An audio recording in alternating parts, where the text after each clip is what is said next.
Colonel Jack Lousma was born on February 29, 1936 in Grand Rapids, Michigan. He was raised in a family where faith, patriotism, and integrity were important. Wanting to contribute to the war effort during World War II, his father took a job at the Willow Run bomber plant and moved the family to Ann Arbor. Jack's first job was delivering newspapers for the Ann Arbor News. He graduated from Ann Arbor High School in 1954. It was also at this time he and his future wife, Gracia, began to notice one another. His tuition at the University of Michigan was covered by a Scholar Athletic Scholarship as he played on the university's football team. His sophomore year, he was backup quarterback. He originally was a business major, and as he likes to tell the story, the business textbooks were about this thick and the engineering textbooks were about that thick. So he thought, maybe I'll major in engineering. Of course, he was interested in airplanes and aeronautics at the time. But what he didn't know, as he jokingly says, that in a business class, you might cover a chapter, where in an engineering book, you'll cover 3 pages in one class, so that the work content's about the same. After speaking with 2 Marine recruiters on campus and conferring with Gracia, he signed up to become a Marine aviator.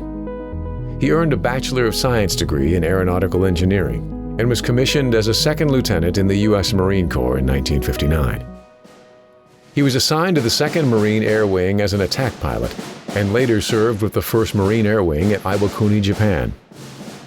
He ejected from his 4FD while flying low over Japanese inland waters due to engine failure. In a telegram to Gracia, he simply reported, "Ejected last night. Parachute worked as advertised." Shortly after earning his postgraduate degree, Lousma read in a front-page article on the weekly base newsletter that NASA was looking to select more astronauts. Of the 5,000 applicants, he was one of the 19 selected in the 5th group of astronauts in 1966. He served on the support crews of Apollo 9 and Apollo 10. During Apollo 13, he served as CAPCOM, Capsule Communicator, in Mission Control, the only person in the control room who communicates with the crew. He was on console when the crew of Apollo 13 reported, "Houston, we've had a problem." Apollo 13 had their oxygen tank explode, and they reported back to Mission Control, and his initial reply was, "This is Houston, say again, please." And everybody in the control room's looking at their instruments, and everybody's responsible for different things, and everything's lighting up like a Christmas tree because there's problems everywhere, and the crew starts telling them, "Yeah, this light came on and that light came on, and the oxygen tank is emptying out, and our electricity's going down, and everything that could possibly go wrong is going wrong." And I cannot comprehend what it would be like to be sitting there to contain yourself. They're not just astronauts. To Jack, those are his friends. And to know that their lives are in danger right now, and your actions will decide whether they live or don't.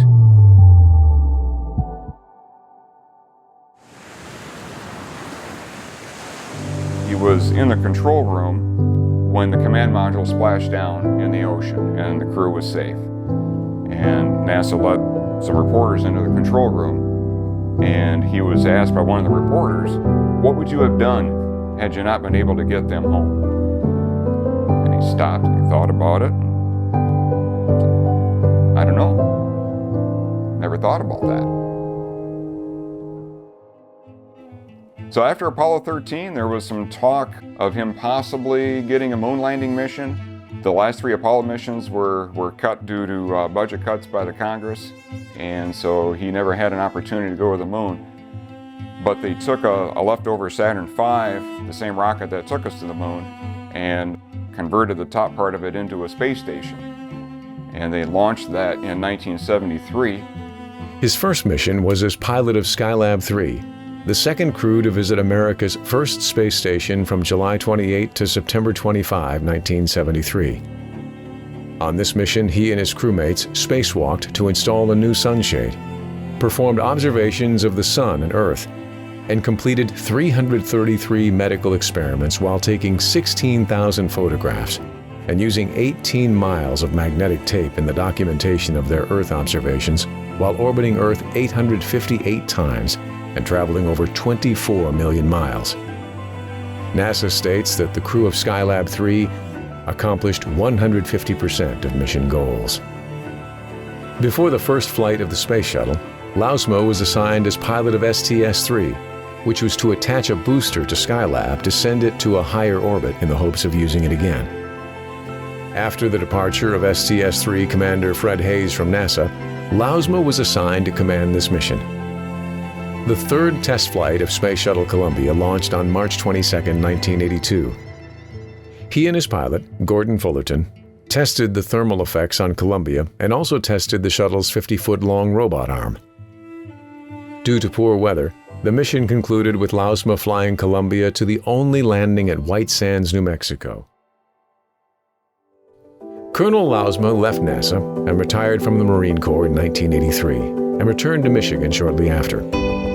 He ran for U.S. Senate in 1984, losing to Carl Levin by less than 5%. For several years, he worked as a consultant for aerospace and defense companies, helped the European Space Agency educate their new astronauts on the operation of the space shuttle, helped to create the Center for International Earth Science Information Network, and served on several boards of directors. As more of their 4 children, 16 grandchildren, and several great-grandchildren were living in Texas, Jack and Gracia relocated to the Lone Star State in 2014.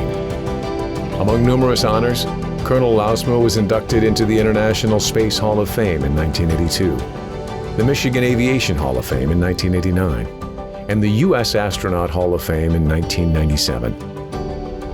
During his 2 space flights, he orbited Earth 988 times over 67 days, 11 hours, and 13 minutes in space, of which 11 hours and 1 minute were spent outside Skylab during 2 spacewalks. He represents what Michiganders can accomplish, that you can be just a person from Michigan and go on and do great things. You know, you learn how to fly airplanes and be an astronaut. You know, who gets to do that? Well, he did. So Jack is living proof that you can set a dream, and if you work hard for it, you can achieve that.